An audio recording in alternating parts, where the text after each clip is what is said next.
What is going on, Nuggets Nation, NBA fans? I am Tom Leuthner. Welcome back into Nuggets Today. We have some news to talk about here. There's a few topics that I want to talk about that are happening in the NBA, and there's one player specifically I want to cover who I think Denver should go out and get. But the first topic that we have here is there finally some Bruce Brown news. Maybe not directly correlated with Denver, but there's definitely some Bruce Brown news. So, according to Evan Sidery, the Pelicans are looking to move Bruce Brown in a sign and trade. So now, if you look at everything that's been happening, right, it's only looked like the option for Bruce Brown is Denver. He's reposting his career highs on his Instagram, on his Twitter. He's liking tweets about him going back to Denver. He's commenting on Denver's videos during the playoffs, saying that he misses playoff basketball. So all signs pointing to Bruce Brown going back to Denver. But now we have the report that the Pelicans want to sign and trade him. I don't think that the Nuggets should do it unless it's just for like Zeke Naji and Hunter Tyson, which again, we'll get into Hunter Tyson a little bit next episode.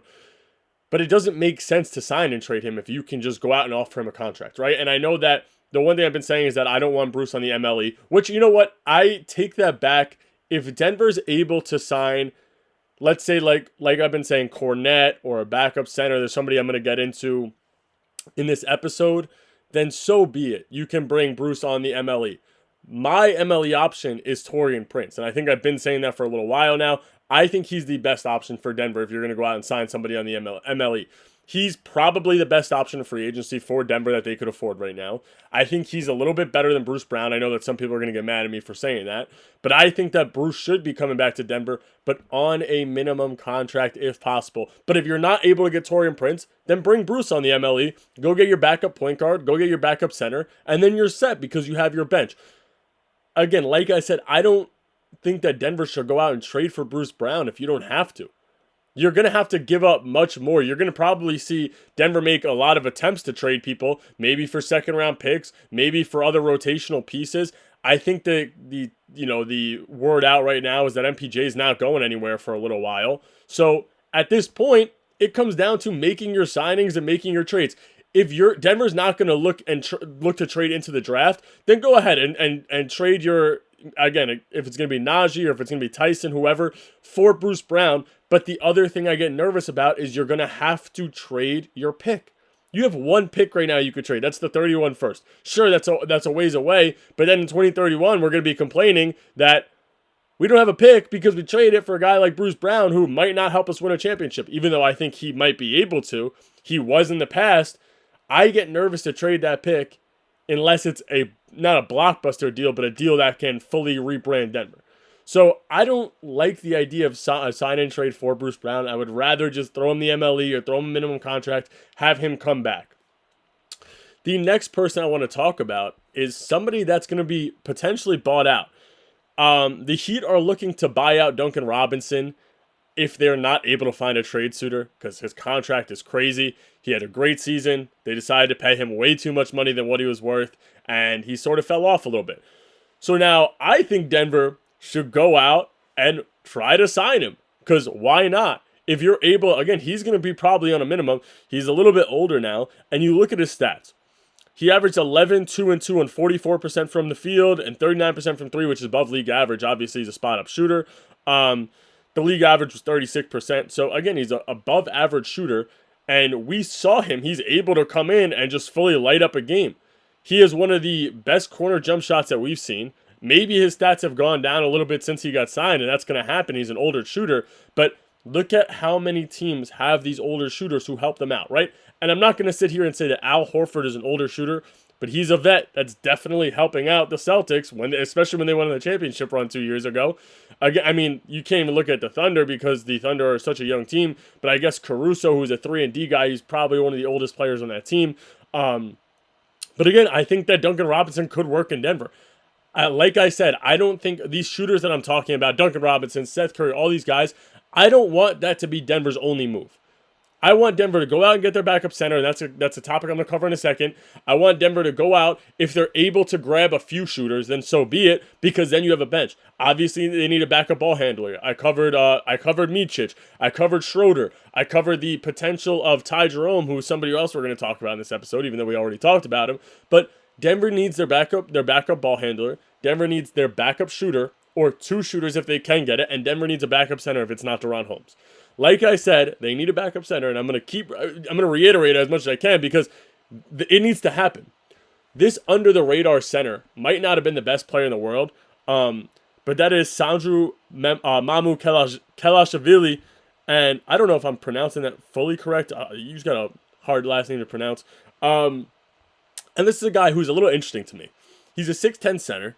You look at his stats throughout the year, or throughout the years he's been there. Obviously, he was traded from Milwaukee to San Antonio in 22-23. He went for playing 9 minutes in Milwaukee in the 19 games he was in San Antonio, playing 23 minutes that year.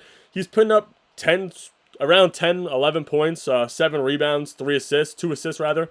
And then he took the minute drop off the next year, played 9 minutes a game, 4, 3, and 1. And then last year, he played 11 minutes. He averaged 6.3, 3.1, and 0.8 assists, which assists are fine. Shot 50% from the field last year. But then you look at the stretches where he was actually getting minutes, right? In the end of the season, you see from March 29th to April 13th, he was getting anywhere from 12, 13, were the 2 lowest amount of minutes per game, 17 to 25 minutes. You go down the point column, right? You look at 6, 14, 3, 16, 5. In the game, he played 13 minutes, he had 0. 23 minutes, 8 points. 23 minutes, 11 points. 25 minutes, 19 points. 19 minutes, and 12 points. You look at his shooting splits. Again, 2 for 5, 6 for 10. Sure, one game he went 1 for 6, 5 for 11, 2 for 5, 3 for 7, 3 for 9, 8 for 15, 6 for 8.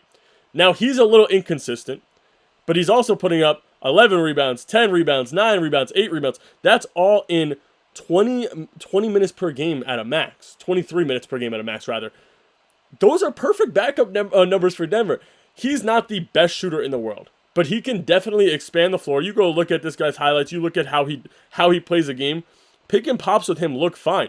He shot 37% from 3 on almost 3 attempts per game. That's above league average. So why not go out and sign him? He's a 6'10 backup center. You can have him and DaRon Holmes together. Why not do it? He's going to be a cheaper option. I believe he's 29 years old. I'm going to double check that right now.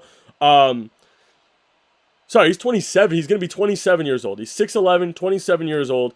And like I said, he probably won't get more than a minimum contract. And if the Spurs do make the Kevin Durant trade, he's going to be gone because they're not going to be able to afford him unless they bring him back on the minimum, which I think Denver should just go and take advantage of. You need a backup center. DaRon Holmes can be your backup 4. Like I said, there's some options out there. You have Cornette. You have Ben Simmons, who I actually really like as a backup option. But you also have Sandrines. So why not go out and sign him? Again, he can stretch the floor. But talking about people that can stretch the floor, the Cavs are looking to move on from 3 people on their roster right now. There's also potential Garland talks, which Denver's going to stay out of those because they can't afford it. He's already going to miss the beginning of the season anyway. But the talks are that they're not looking to bring back Ty Jerome, who we covered would have to probably be, you'd have to dump so many players to get him because of his contract. But Sam Merrill and Dean Wade. Now, am I super high on these players? Not at all. But at the same time, I would love Sam Merrill in Denver. I would love him. Dean Wade, I'm a little iffy on. It's tougher just because, he's a backup big. And it's funny because I like Sandro Mamu a lot more just because I think Mamu can do more. You look at Dean Wade's stats, 5, 4, and 1 in 21 minutes per game. That's not terrible. Denver could use him because the guy could shoot a little bit. But at the same time, I'm also fine with picking up Mamu, going out and getting Sam Merrill, who in the 19.7 minutes played, he had 7.2 points, 2.2 rebounds, 1.5 assists. We're not really looking for a guard to go out there, a guard-forward combo, I guess, to go out there and get your rebounds and assists. We're looking for him to go out there, take the 5 threes he's taking a game, shoot that 37%, which is above league average, and be a great bench player for Denver. I think that he is the player that Denver can go out. Again, maybe he's the mid-level exception if you don't get Bruce or if you don't get Taurean Prince. And am I happy with that? Not really, again, unless you're able to bring in a backup center. But at the same time, a spot-up shooter like Sam Merrill, who can actually start some games if we need him to, would be fantastic for Denver. Anyway, that's all I got for you guys today. I hope you enjoyed the episode. Leave a like, leave a sub, and If you want me to cover any other players, let me know. There's actually some guys that I saw people wanted me to cover, so I'm going to get to that in the next couple episodes. Thank you guys for checking it out, and I'll catch you guys soon.